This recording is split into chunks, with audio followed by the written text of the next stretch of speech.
High বন্ধুরা, আসসালামু আলাইকুম। সবাই কেমন আছেন? আশা করি অনেক ভালো আছেন। আমি শাকিল আবার হাজির হয়ে গেলাম আপনার মাঝে ছোট্ট একটি ভিডিও নিয়ে। আজকের ভিডিওর টপিকটা হলো কীভাবে 4টি বেডরুম দিয়ে 2টি টয়লেট এবং কি প্লাস একটি কিচেন সহকারী কীভাবে অল্প খরচে অসাধারণ একটি বিল্ডিং করবেন।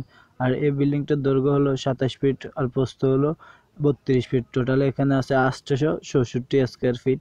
অবশ্যই আপনারা ভালো মতো দেখবেন, বুঝবেন, শিখবেন। এটা বিল্ডিংটা হলো 3তলা ফাউন্ডেশন দিয়ে করা কাজটা।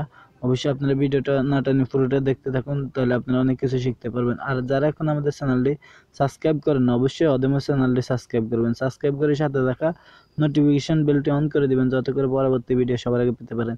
দেখতেছেন আপনার এই কলমটাতে 16 মিলি রড দেওয়া আছে, 16 মিলি 6টা করে দেওয়া আছে। অবশ্যই যাতে করে এটা 3তলা ফাউন্ডেশন, তার কারণে এখানে 16 মিলি 3টা রড 6টা রড দেওয়া আছে। আর কলমটা হলো 10-15 কলমটা দেওয়া আছে। অবশ্যই এটা আর একটা দেখতেছেন, এটাও 10-15 কলম, এটা যাতে করে কোনার কলম, তার কারণে এখানে এই রড 4টা করে দেওয়া আছে। আর দেখতেছেন এটা হলো একটা বেডরুম।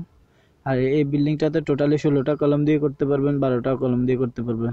আর এই রুমগুলো হলো 10-11 রুম। গ্রামের বাড়ির সুন্দর করে অনেক ছোট করে রুমগুলো সাজানো হয়েছে। অবশ্যই 10-11 করে রুমগুলো দেওয়া আছে। আর এখান দিয়ে একটা 8 ফিট গলি আছে। অবশ্যই আপনারা চাইলে এভাবে করতে পারেন। টোটালি এখানে এটাই একটা বেডরুম। এটা হলো 11-12 বেডরুম। অবশ্যই আপনারা দেখতেছেন অনেক ছোট করে দেওয়া আছে, যার কারণটা হলো জায়গা কম। বিটার মধ্যে ঘরটা করা হইতেছে। অবশ্যই আপনারা দেখতেছেন। আর কলামগুলো দেখতেছেন সুন্দর করে সাজানো হয়েছে। অবশ্যই টোটালি এখানে আবারও বলছি 4টি বেডরুম, একটা কিচেন, 2টি টয়লেট সহকারী অনেক সুন্দর একটি বিল্ডিংয়ের ডিজাইন। যাতে করে এখানে ড্রয়িংটা হবে অনেক ছোট, জায়গা কমের কারণে। আর একটা সিঁড়ি রুম তো অবশ্যই আছে, আপনাদেরকে দেখাতে পারতেছি না। দেখতেছেন এটা হলো এই মাটি নাই, তার কারণে আমরা এখানে 10 ইঞ্চি গাঁথনি দিয়ে করছি। আর যাতে করে এই সাইডটা পুকুরের সাইড, তার কারণে 10 ইঞ্চি করছি। আর এটা অন্য সাইডে 5 ইঞ্চি করে দেওয়া আছে। এই সাইডগুলোতে 5 ইঞ্চি দেওয়া আছে মাটি ভরাটার জন্য। ওই সাইডটা খালি রাখা হয়েছে যাতে করে মাটি আনতে কোনো সমস্যা না হয়। দেখতেছেন আপনারা কলমগুলো।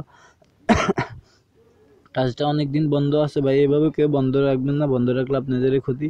কাজটা অনেকদিন বন্ধ হয়, এখন আমাদের কাজটা আবার চালু হবে, তার কারণে আমি এই ভিডিওটা দিতেছি আপনাদেরকে।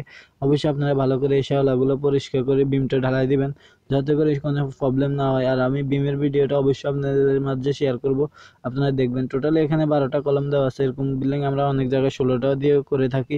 অবশ্যই দেখতেছেন আপনারা রডগুলা ভালো মতো দেখবেন। মানে আপনারা যদি এরকম কোনো কাজ করতে চান, অবশ্যই আমাদের সাথে যোগাযোগ করবেন। আমাদের ডিসক্রিপশন বক্সে নাম্বার দেওয়া থাকে, অবশ্যই যোগাযোগ করবেন। আর যারা এখন আমাদের চ্যানেলটি সাবস্ক্রাইব করেন না, অবশ্যই অদমের চ্যানেলটি সাবস্ক্রাইব করবেন। আর যদি খরচ সম্পর্কে কিছু জানার দরকার হয়, তাহলে অবশ্যই কমেন্টস করবেন, আমি জানিয়ে দিব। আজকের ভিডিও এ পর্যন্তই। আসসালামু আলাইকুম ওয়া রাহমাতুল্লাহি ওয়া বারাকাতুহু। আর আমার ভিডিওটা পুরোটা দেখার জন্য অত্যন্ত ধন্যবাদ।